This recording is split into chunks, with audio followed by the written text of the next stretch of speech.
Buenas tardes, soy el licenciado Juan Arturo Tinajero Martínez, docente de uno de los centros de educación extraescolar para adultos aquí en Ciudad Juárez, Chihuahua. El día de hoy tengo el gusto de compartir con ustedes un contenido relacionado con las políticas públicas y educativas que emprenden las diferentes administraciones de gobierno a través del Ejecutivo Federal. Esto con el fin de resolver o mejorar las condiciones del sistema de educación, así como modificar o eliminar las implementadas por sus antecesores o en su caso las de su propia gestión. La presente exposición se divide en dos temas: panorama del sistema educativo mexicano, el cual se aborda a partir del análisis de sus antecedentes, y en segundo lugar, el desarrollo de las políticas implementadas correspondientes al periodo 2013 y el Plan Nacional de Desarrollo 2013-2018, las cuales incidieron de manera directa en la Ley General de Educación, del Servicio Profesional Docente y del Instituto Nacional de Evaluación para la Educación. Sin duda alguna, hablar de educación en nuestro país es un tema muy complicado, toda vez que la historia no permite que se olviden las políticas públicas implementadas por la corona española durante la conquista, ya que sus acciones tenían como propósito educar a la fuerza con el objetivo principal de evangelizar a los indígenas, esto aparejado con la enseñanza de oficios que les permitiera servirse de la mano de obra de los pueblos originarios para llevar a cabo el saqueo y explotación de los recursos naturales y sin duda alguno de la esclavitud.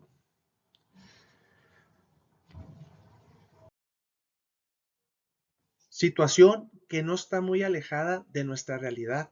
pues pareciera que la intención del sistema actual es anular las políticas educativas que fortalecieron en los estudiantes sus facultades intelectuales y su identidad nacional. Sin embargo, la historia nos remonta a los tiempos de grandes pensadores como lo es el licenciado José Vasconcelos, quien en 1921 fungió como secretario de Educación. Además, fue precursor de generar políticas educativas como un instrumento para el desarrollo cultural y democrático del país. Impulsó la educación indígena, rural, técnica y urbana, pero principalmente consolidó la creación de escuelas normales.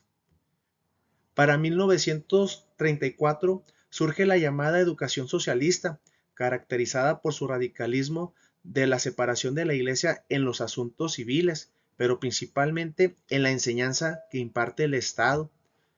Promovió la educación como la herramienta fundamental para el desarrollo social y económico de México.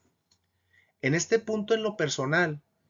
y siendo muy respetuoso de las creencias religiosas, considero que la política educativa en el periodo del presidente Lázaro Cárdenas era necesaria, pues se debe comprender que nuestra nación fue sometida y ultrajada por un país extranjero quien por medio de la violencia nos impuso un sistema religioso que solo aportó más ignorancia y fanatismo, así como un sistema de esclavismo. Por lo que la enseñanza de este periodo realmente estaba enfocada en sembrar la duda en la mente de los estudiantes a fin de que lograran despojarse de todas aquellas ideas preconcebidas y así tratar de evitar que se precipitaran para siempre en el error y que ya una vez alcanzada su madurez tomaran la decisión de formar parte de cualquier doctrina religiosa, así como asumir o estudiar la profesión que a ellos les apasionara. De 1959 a 1970 se instrumentó el primer Plan Nacional de Educación denominado Plan de los 11 años, el cual reflejó una expansión de la educación primaria. Se creó la Comisión Nacional de Textos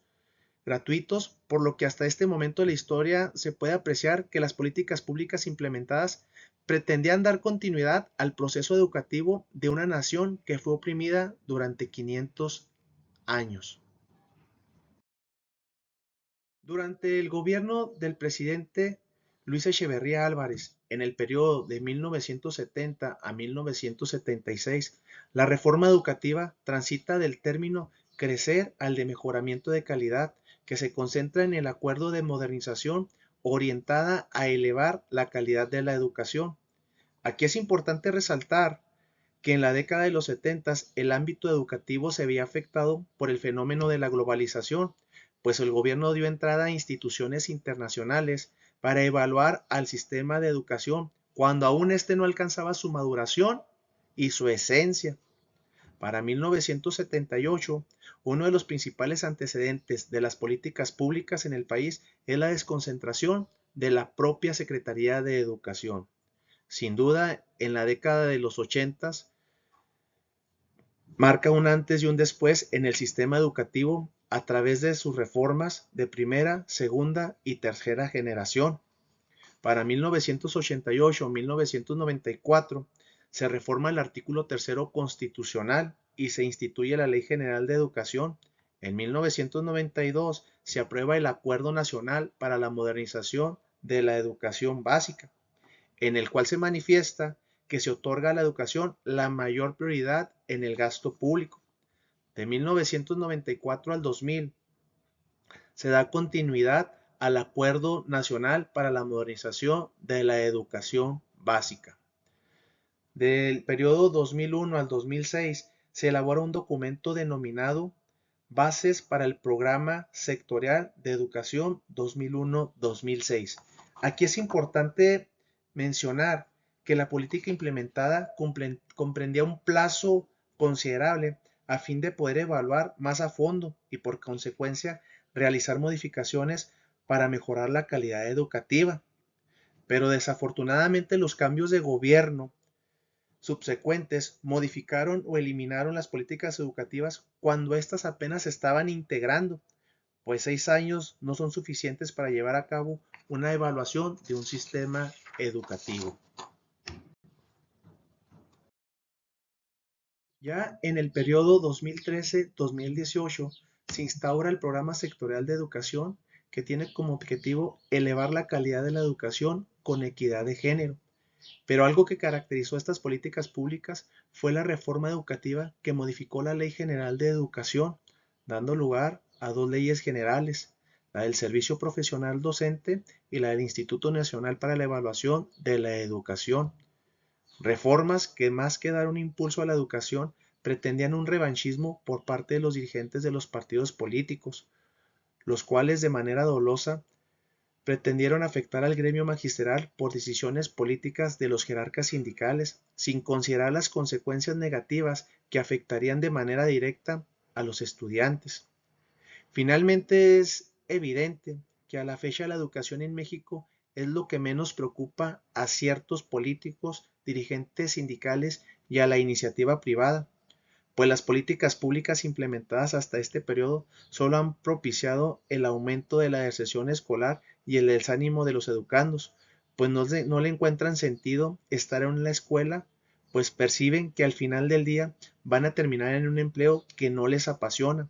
situación que los lleva a truncar su educación básica, favoreciendo de esta manera a las grandes corporaciones en la contratación de mano de obra barata, y que de manera paralela el Estado aprovecha esta situación para mantener el control de las masas populares, dirigiendo el país en favor de las clases privilegiadas, quedando en una utopía los perfiles de egreso. Por mi parte es todo, espero y sea de su agrado esta breve presentación. Muchas gracias.